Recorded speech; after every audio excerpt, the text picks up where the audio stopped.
Welcome students. इससे पहले video में आपने एक्टिव वॉइस से पैसिव वॉइस बनाने का प्रेजेंट परफेक्ट टेंस का रूल पढ़ा। तो प्रेजेंट परफेक्ट टेंस में कोई कार्य पूरा हो चुका होता है, कर लिया गया होता है। जैसे I have done my work, I have taught you English, she has sung a song, she has written a letter, the teacher has completed the lesson. तो हैज प्लस वर्ब की थर्ड फॉर्म। पैसिव बनाएंगे तो has के साथ been लगाएंगे, been के बाद verb की थर्ड फॉर्म। अगर हैव आ रहा है तो हैव के बाद बीन लगाएंगे, बीन के बाद वर्ब की थर्ड फॉर्म। नेगेटिव सेंटेंसेज में हैज हैव के बाद नॉट। अगर इंट्रोगेटिव सेंटेंस है तो हैज हैव पहले। अगर WH वर्ड आया है तो हैज हैव से पहले WH वर्ड। और जो कॉमन रूल है, ऑब्जेक्ट आगे जाके सब्जेक्ट बनेगा और जो सब्जेक्ट था, जो डूअर था, वो पीछे आकर के चुपचाप बैठ जाएगा, ऑब्जेक्ट का काम करेगा, उसके आगे बाय लगा देंगे। ध्यान दीजिए। नंबर 1 एक्टिव वॉइस में my son has changed his job.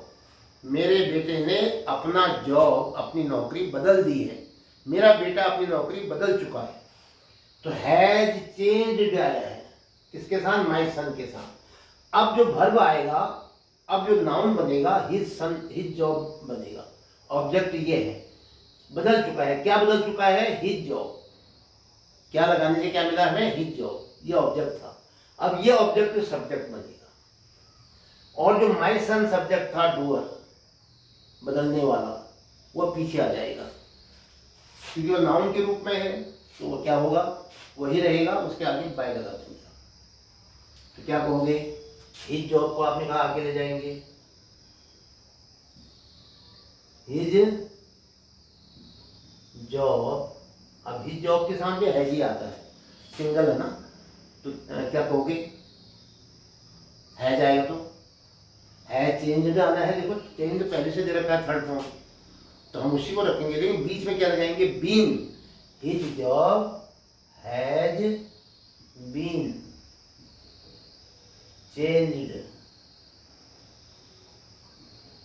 उसकी जॉब बदल परिवर्तित हो चुकी है, बदल दी गई है, बदली जा चुकी है बाय माय सन, मेरे पुत्र के द्वारा अपनी जॉब बदली जा चुकी है। His job has been changed by my son. Second sentence, the doctor has not examined the patient. Negative sentence, doctor ने मरीज का परीक्षण नहीं किया है, या डॉक्टर मरीज का परीक्षण नहीं कर चुका है, या डॉक्टर ने मरीज का परीक्षण नहीं कर लिया है। तो क्या कहोगे? Has not examined, third form है ये, हैज आया है। अब जो भी आएगा हैज या है, वो डॉक्टर के हिसाब से नहीं आएगा, अब आएगा द पेशेंट, द पेशेंट के हिसाब से। क्योंकि द पेशेंट क्या है? ऑब्जेक्ट है, इसको आगे ले जाओगे और द पेशेंट के साथ हैज ही आता है। तो क्या बना? द पेशेंट, और हम क्या लगाएंगे? बीन। नेगेटिव है, हैज के बाद नॉट तो आना ही है, फिर बीन आएगा। तो क्या कहोगे? The patient has not been, third form बोलो, एग्जामिन। पहले से ही दे रखी है वो। पैसिव में तो हमेशा थर्ड फॉर्म ही आती है, परफेक्ट में भी थर्ड फॉर्म आती है, प्रेजेंट एक्टिव। तो इसलिए आपके पास थर्ड फॉर्म ऑलरेडी होती है। तो क्या कहेंगे आप? The patient has not been examined by the doctor. क्या कहा बताइए? द पेशेंट पहले आ जाएगा, ऑब्जेक्ट था, अब सब्जेक्ट बन गया। The patient has not been examined by the doctor.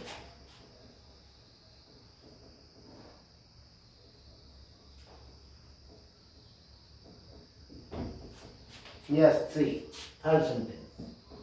One have the villagers caught the thief.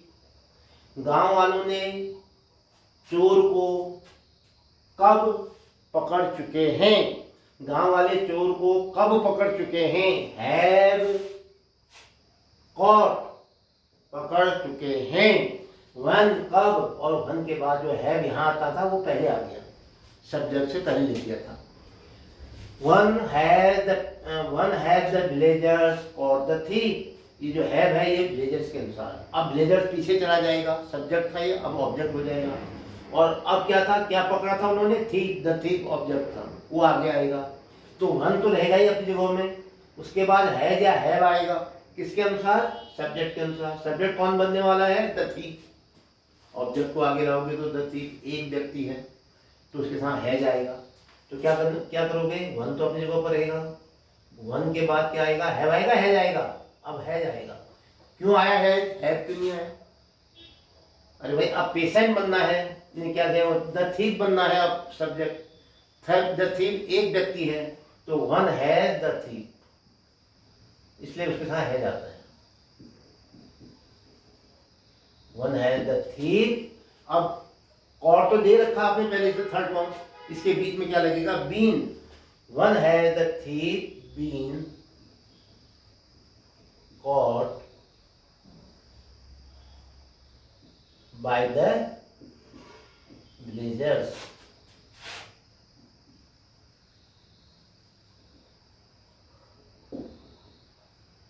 Question mark. Yes. Why has the principal scolded the peon? Principal ने चौकीदार को क्यों डांटा है, प्रिंसिपल चौकीदार को क्यों डांट चुके हैं।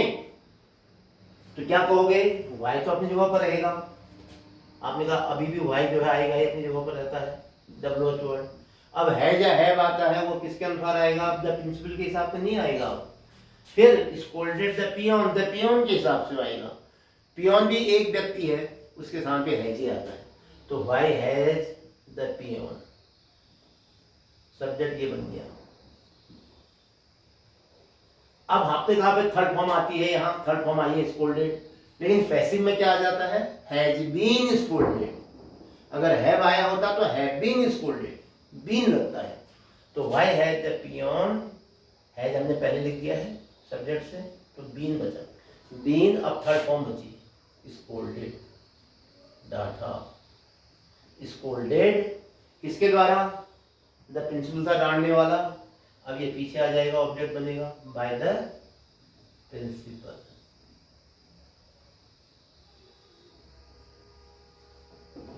Question mark of interrogation. Next question fifth, क्या दिया है, who had done this work, ये काम किसने किया है। आप कहोगे मैंने किया है, उसने किया है, तुमने किया है, राम ने किया है, सीता ने किया है। तो हु जो है WH वर्ड है, जो सब्जेक्ट को डोनेट करता है। क्या कह रहा है, किसको दर्शा रहा है, सब्जेक्ट को, दिस वर्क, लेकिन है WH वर्ड।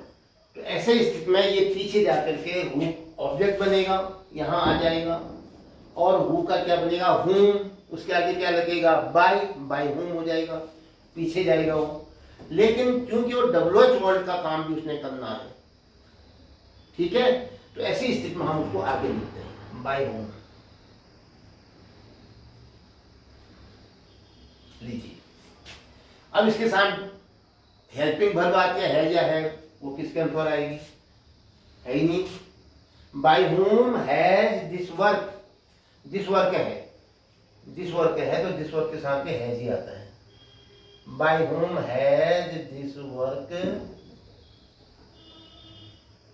अब क्या बचा, बीन, थर्ड फॉर्म की और हैज के बीच में बीन, डन तो दे रखा है। By whom has this work been done, question mark, यह कार्य किसके द्वारा किया जा चुका है। Number 6, next, why has your brother not done this work, आपके भाई ने ये कार्य क्यों नहीं कर लिया है, आपके भाई इस कार्य को क्यों नहीं कर चुके हैं। तो क्या होगा, दिस वर्क, हिज वर्क, अपने कार्य को, आपके भाई अपने कार्य को क्यों नहीं कर चुके हैं, क्यों नहीं पूरा कर चुके हैं, तो क्या करोगे, हिज वर्क है ऑब्जेक्ट, इसको आगे लाओगे, हिज वर्क के साथ भी हैज आता है और वाई अपनी जगह पर आएगा, तो why has his work, why has his work. अब नॉट भी आया है तो नॉट अपनी जगह पर आ गया, नॉट। अब क्या लगेगा बताओ, बीन। जो नया शब्द जुड़ता है पैसिव वॉइस में वो बीन जुड़ता है परफेक्ट टेंस में। Why has his work not been, third form दे रखी है, डन। यहां देखो ये नॉट डन, किसके द्वारा, your brother, your brother, by लगा दो आगे से और उसके बाद your brother. Why has his work not been done by your brother? Whom has she donated her land?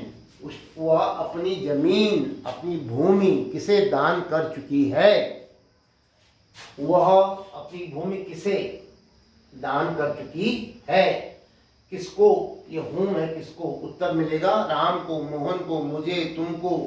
तो ये सब्जेक्ट का काम करता है, ये पीछे चला जाएगा, होम का होम रहेगा, लेकिन उसके आगे क्या हो जाता है, टू लग जाता है, टू होम, किसको, ये ऑब्जेक्ट बन गया।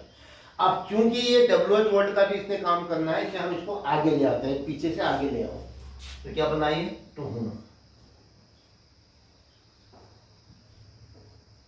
To home. और ये हर लाइन आपने कहा सब्जेक्ट आएगा और सब्जेक्ट के साथ भी हैज ही आता है, हैज डोनेटेड है तो हैज बीन डोनेटेड होना है, टू होम हैज। अब क्या आएगा बताओ, ऑब्जेक्ट जो सब्जेक्ट बनना है जिसको, her land, her land been, been बचा है। अब थर्ड फॉर्म डोनेटेड, डोनेटेड, कौन सी डोनेट करने वाली, सी, बाई लगेगा और सी का क्या हो जाता है ऑब्जेक्टिव केस, हर। सी मने उसने, हर मने उसको, तो यहां पर को आएगा, question mark. To whom has her land been donated by her, उसके द्वारा अपनी जमीन किसको दान दी जा चुकी है। Next, you have one several medals, आपको बहुत सारे तगमे, तमगे, तगमे, तमगे मिल चुके हैं, कई पदक मिल चुके हैं। You have one several medals, several medals क्या हो गए ऑब्जेक्ट, यू हो गया सब्जेक्ट, ये पीछे चला जाएगा, यू का यू ही रहता है। अब क्या कहोगे, सेवरल मेडल्स को पहले ले आओगे,